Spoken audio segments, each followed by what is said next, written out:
Dos preguntas. Una es cómo los protestantes respaldan la Santa Cena con la Biblia.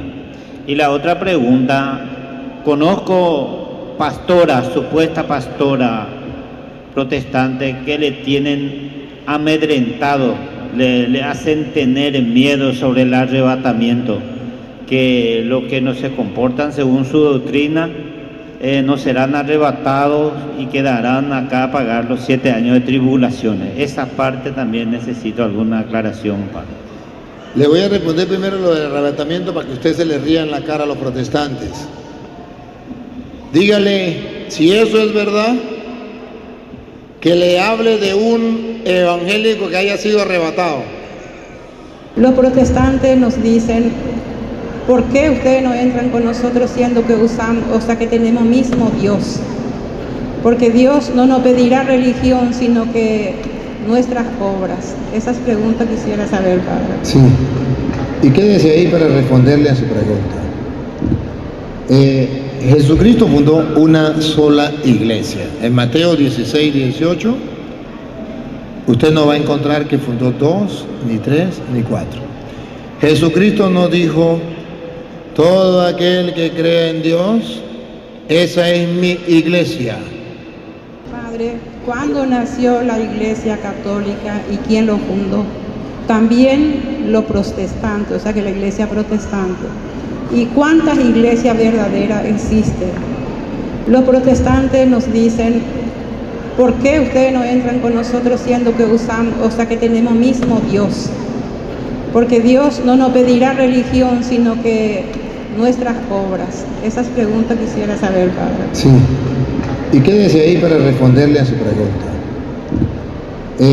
Jesucristo fundó una sola iglesia. En Mateo 16, 18, usted no va a encontrar que fundó 2, ni 3, ni 4. Jesucristo no dijo, todo aquel que cree en Dios, esa es mi iglesia. No, eso no lo dijo. Eso lo dicen los protestantes, pero eso no lo dijo Jesús. Mateo 16, 18, vamos a escuchar. Y yo también te digo que tú eres Pedro, y sobre esta roca edificaré mi iglesia. Edificaré mi. Nadie puede decir que eran varias. Aquí habla de una sola. Mi iglesia es una sola. No son 2, no son 3, no son 4. ¿Y qué significa iglesia? Iglesia significa congregación. Congregación. Pero entonces vamos a ver, donde se congreguen en el nombre del Señor, esa es la iglesia de Cristo, porque la iglesia significa congregación. Ciertamente que sí, que eso es una característica, una congregación, donde se congregan en el nombre del Señor, pero debe ponerle algo más, donde esté aquel apóstol que Cristo dejó como jefe de la iglesia. Esa congregación no es sin cabeza. Esa congregación tiene una cabeza, un jefe. Tú eres Pedro. De modo que no es una congregación donde la gente se reúna así por así y diga yo creo en Dios, yo soy la iglesia de Cristo. No. Cuando Jesús le dijo, tú eres Pedro, sobre esta piedra edificaré mi iglesia, quiere decir que Él quiere una congregación donde haya quien gobierne esa iglesia. ¿Cómo sabemos? A ti te doy la llave del reino de los cielos. Está dando autoridad. Lo que ates quedará atado en el cielo. Lo que desate quedará desatado en el cielo. Óiganlo. ¿Tú eres Pedro? Y sobre esta roca edificaré mi iglesia, y las puertas del Hades no prevalecerán contra ella. Y a ti te daré las llaves del reino de los cielos. Y todo lo que atares en la tierra será atado en el cielo, Y todo lo que desatares en la tierra quedará desatado en el cielo. Entonces no es una congregación donde haya mucha gente solamente. No es una congregación donde se crea en Dios solamente. Es una congregación donde esté la autoridad que Jesucristo dejó, representado en las llaves del reino de los cielos. Con la autoridad que Cristo dejó de atar y desatar. Lo que ate quedará desatado, lo que desate quedará desatado. Lo que ate quedará atado y lo que desate quedará desatado. Que en castellano significa: la autoridad yo se la doy y yo lo respaldo. Lo que tú ates quedará atado, yo lo respaldo. Lo que desate quedará desatado. Entonces, no es que cada quien va a fundar una congregación y esa es la iglesia de Cristo. Porque solamente a una le dio las llaves y le dio el poder de atar y desatar. Es decir, yo respaldo lo que usted haga. Solo una iglesia es respaldada por Cristo. La iglesia donde está Pedro como jefe, la iglesia católica. Cuando los protestantes dicen que Dios no tiene ninguna iglesia, no han leído 1 de Timoteo 3:15, que Dios sí tiene una iglesia, sí la tiene. Y esa iglesia es columna y base de la verdad, que en castellano significa que pueden existir muchas iglesias más, la de Petronilo, la de Pánfilo, pero no es la de Dios y no tienen la verdad. Oigan, 1 de Timoteo 3:15. Iglesias hay muchas, que crean en Dios muchas, que hablen de Dios muchas, pero que sea la de Dios y que tenga la verdad una. La va a escuchar. Pero si me demoro, para que sepas cómo debes portarte en la casa de Dios, que es la iglesia del Dios vivo. El Dios vivo tiene una iglesia. Siga. Pilar y base de la verdad. La única iglesia que tiene la verdad es la del Dios vivo, donde está Pedro con la llave y con la autoridad. Las otras iglesias que sí existen no son la iglesia del Dios vivo, por tanto, no son columna y base de la verdad. Es decir, son iglesias donde se habla de Dios, pero no tienen la verdad, tienen la mentira. ¿Por qué estar en la iglesia católica si ellos tienen el mismo Dios, la misma Biblia? Allá se canta, aquí se canta, allá se ora, aquí se ora. Eso es lo mismo. No es lo mismo. Porque aunque aquí se tenga el mismo Dios y aparentemente la misma Biblia, la doctrina es diferente. En la iglesia del Dios vivo, Juan 20, 21 al 23, en la iglesia de Dios vivo, usted lo va a escuchar. Para llegar a la salvación, Dios perdona los pecados de los hombres por medio de los sacerdotes en la iglesia de Dios vivo. En la iglesia protestante, eso no existe. Óigalo. Entonces Jesús les dijo otra vez: paz a vosotros. Como me envió el Padre, así también yo os envío. En la iglesia de Dios vivo, Jesucristo envió hombres. ¿Para qué? Y habiendo dicho esto, sopló y les dijo: recibid el Espíritu Santo. A quienes remitiereis. Remitiere significa perdonare. Los pecados. A quienes ustedes perdonen los pecados, se los perdonarás. Se les perdonará. Y a quienes los retuviesereis, a quienes no se los perdonen, les quedarán sin perdonar. Les son remitidos. Entonces, aquí la Biblia es clara. Tienen el mismo Dios, sí, pero la doctrina, la enseñanza de Jesucristo, ¿cuál? Sopló sobre los apóstoles: reciban el Espíritu Santo. Como el Padre me envió a mí, yo los envío. Vayan a perdonar los pecados, a quienes le perdonen los pecados le quedan perdonados, y a quienes no se los perdonen le quedan sin perdonar. Es el mismo Dios, sí, pero ¿le están obedeciendo a Jesús? No. Por eso Jesús dice, no todo el que me diga Señor, Señor, no todo el que tenga a Dios, que crea en Dios, no todo el que traiga la Biblia entrará en el reino de los cielos, sino el que cumpla la voluntad. Entonces lo importante es cumplir la doctrina, la enseñanza, lo que Dios mandó. Es el mismo Dios, pero la doctrina es distinta. A la orden.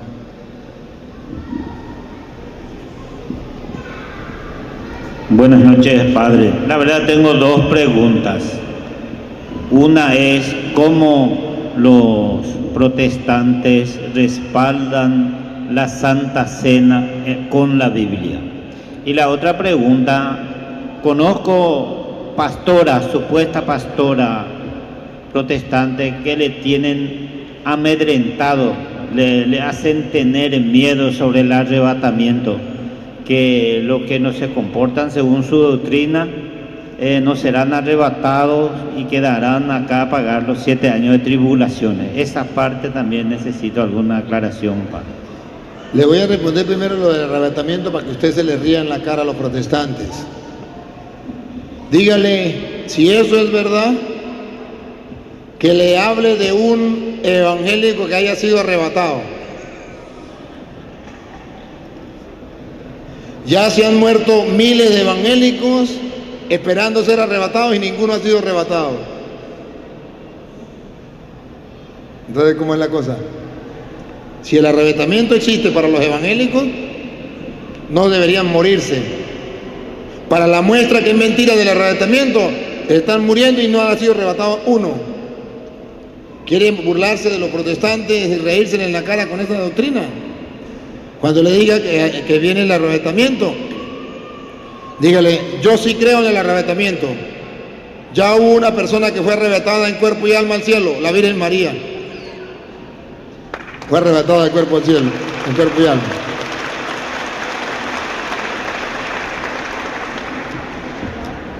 Jesucristo es claro y está escrito en Mateo 25:31 en adelante. Cuando venga el Hijo del Hombre reunirá a todos, todas las naciones, a los corderos y a las ovejas, a unos a la derecha y otros a la izquierda, el día del juicio. Eso de arrebatamiento, eso es mentira de los protestantes. Es simplemente un engaño. Es como cuando usted estaba pequeño y la mamá le decía, no salga para allá porque le va a salir el coco. Es una manera de humillar, de engañar, de asustar. Y muchos católicos, para no quedarse aquí en la tierra, para irse con los protestantes, pero todavía no se ha ido ninguno, entonces se meten a protestantes y se mueren y no se van en el arrebatamiento. ¿Qué fue la otra pregunta que me hizo? La Santa Cena, ¿cómo respaldan ellos? La Santa Cena de los protestantes, ¿cómo lo respalda? Ya lo vimos en la enseñanza anterior. La respaldan en aquellos discípulos que se fueron y no quisieron creer que ahí estaba el cuerpo y la sangre de Cristo. Porque era un lenguaje muy duro. Ahí están dibujados los protestantes. Porque no hay un fundamento para los protestantes. Ahora ellos dicen, por ejemplo, Lucas 22:19, para que vean ustedes cuál es el error de los protestantes. Lucas 22:19. ¿Por qué dice que es un mero símbolo? Vamos a escuchar. Y tomó el pan y dio gracias, y lo partió y les dio, diciendo, esto es mi cuerpo. Observen, si miramos el contexto, ¿cuál es el contexto? Jesús agarra pan y dice, esto, y lo que mostró fue el pan. Es mi cuerpo. Esto es mi cuerpo. Siga. Que por vosotros es dado. Que por vosotros es dado. No es un cuerpo ficticio.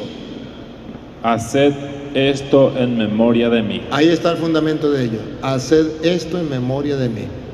Ahí no dice que hay que hacerlo. Ahí dice que hay que hacerlo como mero recuerdo. La ignorancia de los protestantes no sabe que en memoria mía significa dos cosas. Una, un simple recuerdo, como dicen los protestantes. Y dos, recordar que fue Cristo que dio la orden, háganlo en memoria mía. O sea, nosotros los católicos también decimos, hagan esto en memoria mía, lo decimos. ¿Y qué significa en memoria mía? Haciendo memoria, ¿quién fue el que dio la orden? Yo.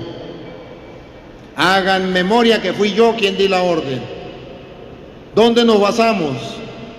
En varias partes. Una, que cuando dice, tomó pan y dijo, esto es mi cuerpo, no está hablando de signo, está hablando de realidad. Es. Ahí está la primera. La segunda, que Pablo, cuando ya Cristo había muerto, hacia el año, 30 años después que Cristo había muerto, vamos a ponerlo redondo, usted puede ponerle más o menos, 30 años después que Cristo había muerto, Pablo hace memoria de la cena del Señor, en 1 Corintios capítulo 11 versículo 23. Y Pablo nos va a mostrar qué significa en memoria mía. Pablo no conoció a Cristo. Pablo se convirtió camino a Damasco. No conoció a Cristo. Pero ¿qué dice Pablo sobre la Eucaristía? ¿Qué significa en memoria mía? Van a ver que la interpretación de la Iglesia Católica es bíblica. En memoria mía no significa como un simple recuerdo. En memoria mía significa, fui yo quien lo mandé y ustedes tienen que obedecerlo. Hagan memoria que fui yo que lo mandé. Óiganlo. Porque yo recibí del Señor. Ahí está. Eso significa en memoria mía. Yo recibí del Señor. O Pablo es mentiroso porque él no conoció al Señor. ¿Y cómo va a decir que lo recibió del Señor? Y si Pablo no lo recibió del Señor, ¿por qué dice que lo recibió del Señor? ¿Cómo va a decir mentira Pablo? Él no lo recibió del Señor, él no existía en ese tiempo. ¿Cómo va a decir no estaba con Jesús? Él no estaba con Jesús. Él viene después, cuando vienen los apóstoles, camino a Damasco, y Pablo se convierte. Él no estaba en la última cena. Pablo mentiroso, porque dice yo recibí del Señor. Repítalo. Porque yo recibí del Señor. Cuando Pablo dice yo recibí del Señor, es verdad que Pablo no estaba, pero ahí está diciendo que lo recibió del Señor. Ahí es donde el católico dice, las palabras de Jesús en memoria mía no significa como un simple recuerdo. En memoria mía significa, fui yo quien lo mandé y usted lo cumple. Hagan memoria. Por eso Pablo hizo memoria. 30 años después que Cristo había muerto, hizo memoria. El Señor lo dijo, yo lo creo y lo recibo como si fuera de Él. Hago memoria que no lo inventó el Papa, que no lo inventaron los obispos, fue Cristo. Si lo inventó Cristo, no me importa que yo no estuviera en ese tiempo, yo lo creo y es como si lo recibiera de su mano. Yo recibí del Señor. ¿Qué está haciendo Pablo? Memoria de lo que Jesús dijo, hagan esto porque yo lo mando. Si lo mandó Cristo, él lo recibió del Señor, aunque no estuviera en la última cena. Pero los protestantes dicen que es una memoria, como un recuerdo. Si fuera un recuerdo, Pablo no hubiese dicho, yo recibí del Señor. Pablo hubiese dicho, los apóstoles lo recibieron del Señor y nosotros vamos a recordar lo que hicieron los apóstoles o lo que hizo el Señor. Y Pablo no lo hizo como recuerdo. ¿Sabe por qué no lo hizo como recuerdo? Lo hizo como lo hacemos los católicos, no como recuerdo. Otra vez, dale. Porque yo recibí del Señor lo que también os he enseñado. No es un recuerdo. Se lo he enseñado a ustedes. ¿Qué fue? Que el Señor Jesús, la noche que fue entregado, tomó pan. Y habiendo dado gracias, lo partió y dijo, tomad y comed, esto es mi cuerpo. Ahí está, que no es un recuerdo. Él dice que él lo recibió del Señor porque Jesús dijo a los apóstoles, aunque él no estaba, esto es mi cuerpo. Siga. Esto es mi cuerpo que por vosotros es partido. Haced esto en memoria de mí. Ahí está la explicación. Pablo lo está haciendo en memoria. Yo recibí del Señor, no fue de hombres, aunque él no estaba en la última cena. Eso significa en memoria mía. Por eso, siga. Asimismo tomó también la copa, después de haber cenado, diciendo: esta copa es el nuevo pacto en mi sangre. Haced esto todas las veces que la bebierais en memoria de mí. Todas las veces, hay que hacerlo muchas veces en memoria de Cristo. ¿Y qué significa eso en memoria? Un poquito más, dale. Así pues, todas las veces que comiereis este pan y bebiereis esta copa, escuche lo que viene, la muerte del Señor anunciáis hasta que Él venga. Entonces lo está haciendo como Jesucristo lo mandó, hasta que Él venga. ¿Y cómo sabemos que no es un signo? Aquí viene la explicación. Dale. De manera que cualquiera que comiere este pan... Observen que habla de pan, observen. El que coma este pan, no habla de cuerpo, pan. El que coma de este pan, o bebiere de esta copa del Señor indignamente. El que beba de la copa o coma del pan, vamos a ver si dice peca contra un símbolo, o peca contra el pan, o peca contra el vino, o vamos a ver si dice peca contra el cuerpo. Si llega a decir que peca contra el cuerpo, ya estamos claros que ese pan es el cuerpo y la sangre de Cristo, no un símbolo. Porque si fuera un símbolo, no pecara contra el cuerpo de Cristo y no pecara contra el símbolo. Vamos a ver contra qué peca. Será culpado del cuerpo y de la sangre del Señor. Entonces no es un símbolo, es una realidad, porque si no, no pecara contra el cuerpo y la sangre de Cristo.